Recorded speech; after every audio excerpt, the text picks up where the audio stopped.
देखिए, सरकार पहले की तरह सबको गुमराह करने की कोशिश कर रही है। अगर होम मिनिस्टर तैयार हैं, जवाब देना चाहते हैं, तो आके सदन में अपना चेहरा दिखाएं, अपनी हाजिरी लगाएं और जवाब दें। वो तो 17-18 दिन से सदन चल रहा है, एक भी दिन नहीं आए हैं। वो आएंगे तो हम सब चुप होकर उन्हें सुनेंगे, पर शर्त यह है कि वो आए। तो ये तो शर्त नहीं हो सकती कि पहले हम चुप हों और फिर वो आएंगे। शर्त तो ये है कि आप आइए, आप जवाब दीजिए, आप जिम्मेदारी लीजिए। उसे आपकी शक्ल देखेंगे तो हम बैठ जाएंगे, लेकिन आप आ ही नहीं रहे हैं और मीडिया में बस सरकार अपनी ही बातें बना रही है। उनको ना जवाब देना है, ना उनको जिम्मेदारी लेनी है, ना उन्हें स्टूडेंट्स की चिंता है, और एक फर्जी चिंता उन्हें झारखंड की जो उन्होंने मुद्दा उठाया है, ये भी वो हमेशा से करते आए हैं कि नेहरू के जमाने में ऐसा हुआ था, उस सरकार में ऐसा हुआ है, इस सरकार में ऐसा हुआ है।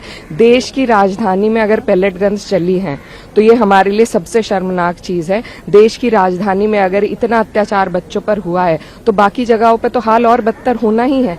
आप देश की राजधानी में बैठे हैं, आपको सबसे पहले यहाँ का जवाब देना है, क्योंकि यहाँ आपकी जिम्मेदारी है। हम झारखंड में नहीं खड़े हैं, हम देश की संसद जो दिल्ली में स्थित है वहां खड़े हैं, तो हम यहीं का जवाब मांगेंगे। झारखंड में भी हम सब स्टूडेंट्स के साथ हैं, वहां भी सरकार से जवाबदेही लेनी चाहिए। लेकिन ये तो आपका रास्ता साफ नहीं कर सकता ना कि पहले उनसे लो, वहां तो बाद में प्रोटेस्ट शुरू हुआ है, यहाँ पहले हो गया। आपने जवाब दे दिया है, आप पहले ये बताइए, आपने जवाब दे दिया, आप सदन में आ गए, जो आप वॉट अबाउटरी पे फिर से लग गए हैं, तो ये बेकार की बातें करने वाले लोग हैं। एक बात ये भी आ रही है कि राम मंदिर पर जो डिस्कशन की बात हो रही है, तो ये कहा जा रही है कि ये स्टेट इशू है, इसका एसआईटी ऑलरेडी गठित है। एसआईटी कहाँ से गठित हुई थी?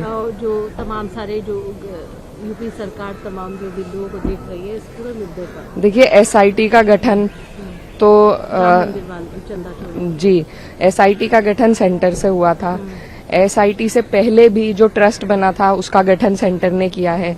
प्रधानमंत्री जी ने शिलान्यास भी किया, इनॉग्रेशन भी किया, सब कुछ केंद्र सरकार ने क्रेडिट लिया। ऐसा तो नहीं हो सकता कि कोई चीज बन रही है तो आप उसका क्रेडिट लेंगे, कोई चीज जब उसमें खामी है तो आप उससे दूरी बना लेंगे। जनता बेवकूफ थोड़ा ना है भाई, जब आप शुरू से लेकर आखिर तक किसी चीज का क्रेडिट ले रहे हैं, आज उसमें कोई खामियां पाई गई हैं तो आपको उसकी भी जिम्मेदारी लेनी चाहिए। आखिर देश की जो मेजोरिटी है उनकी आस्था का सवाल है, सभी लोग सवाल पूछ रहे हैं, आपको क्या शर्म है? अगर आपने कोई गलत काम नहीं किया, आप आके सफाई दे दीजिए, दोनों ही चीज पे सफाई दे दीजिए, देनी तो पड़ेगी।